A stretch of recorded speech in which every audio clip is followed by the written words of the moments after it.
So Weeknow took over maid waSonia wemakhuwa uye and munozwa kuti Sonia akafaya maid wake nenyaya yekuti aitora nyaya dzake oendesa kuna Weeknow, and Sisi is now full time kwa Weeknow, and tiri kuvaona vachibudikira stereki. Sisi pati vari kubudikira mazuva ano, and muri kuona here kuti vaumbuka. Ndoda kungotaura kuumbuka. Ndakapotsa ndamushaya kaini pandaimuona mavideos aisendwa naWeeknow over the weekend. Sisi kuita kupera kunge asiririvo. Ndofunga vanofunga maijojo sometimes. Mozoti kwa maijojo aiglowa kana kuti aizora mafuta amaijojo here kana kuti chichaitika musoro achigadzirwa zvekutoti paanga ari kwa maijojo taisazoti ndimaid ka tofunga kuti ihama because ane kakufanana kaanga akaita namaiSonia. So you're going to see mapictures mamwe, but iri rinoda kuti munyatsofokase nekuumbuka mozoona zvenyu mamwe mapictures paanga ari kwaSonia kuti zvatosiyana zvachose. Ari kubatwa rafu, ungati ari kubatwa rafu, even chiso chake hachisi kunyatsoratidza kunge munhu ari kufara. Kwamaijojo kwekeya aibuda pamavideos achifara achita sei, and she was part of family. Betrayal yaakaita iyayaka zvakaoma veduwe. Unyatsoona kutoti vamwe vanhu vaunenge uchidya navo vanenge vasina kunyatsomira zvakanaka. Anovafunga ndofunga everyday maiJoni kuti dai ndiri kwamaiJoni, dai ndichidai, dai ndiri kwamaiJoni, zvinhu zvinenge zvakadai. So apa fesi kubva aita kunge kushaya peace. Mukuona kuti fesi iyi haina kana peace. Apa anenge ari kumaholidays achiendeswa kupi, but fesi kusara yaita kunge amai azuka pavaiita mafirimu ekuroya.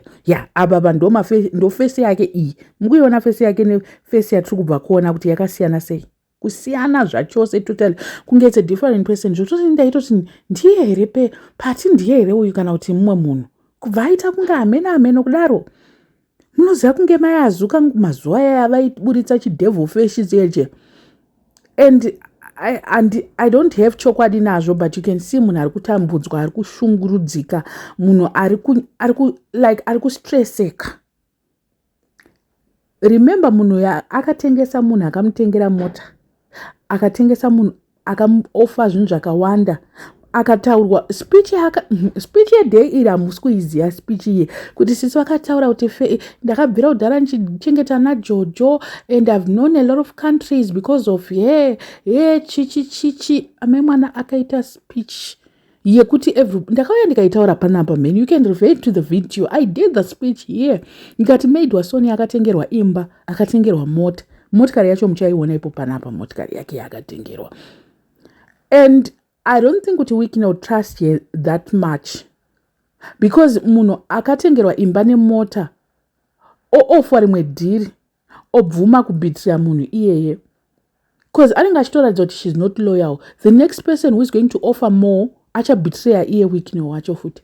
Akaofwa neZANU-PF nevamwe vanhu kuti tichakupa mamilioni akati, imi munoti havaende here sisi ava, havaende here.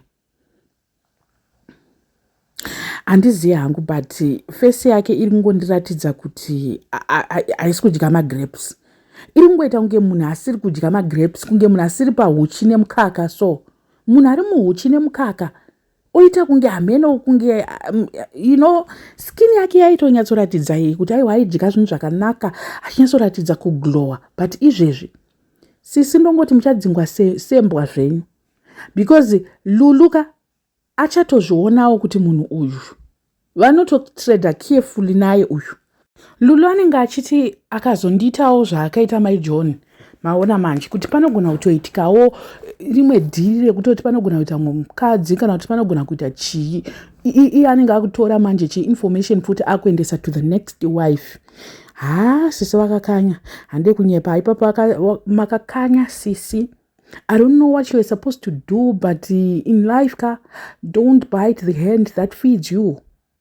Because kwaunenge uchiti uri kuenda ikoko hauna mufaro, hauite mufaro memwana, hauna mufaro waunoita ikoko. Mukuona here akatengerwa motikari uku, akatengerwa kake, akanzi uwanewo chekufambisa, but nhasi unoyu musikana ariko ikokoko. Akati pamwe uko ndinonotengerwa inonzi chi matoyota mafortuna. Akati kondoenda ndoswera ndane Fortuna. Handizivi what she was promised, what she was given, but sisi makaumbuka. Kuda kuumbuka ndimukuona kuti apa zvangu zviri nani. Airatidzawo kuti aisatomboita semaid. Apa akunyatsooneka manje mumavideos kuti she's a maid. kudhara tasingazvioni kuti she's a maid, but now we can actually see it in black and white. Sisi, you are a maid now. Muri musikana webasa, hamusisiri maid. You are now musikana webasa. Kwa Sonia mamuri maid, uku musikana webasa. I don't know what you guys think. Let me know in the comment section what are your thoughts.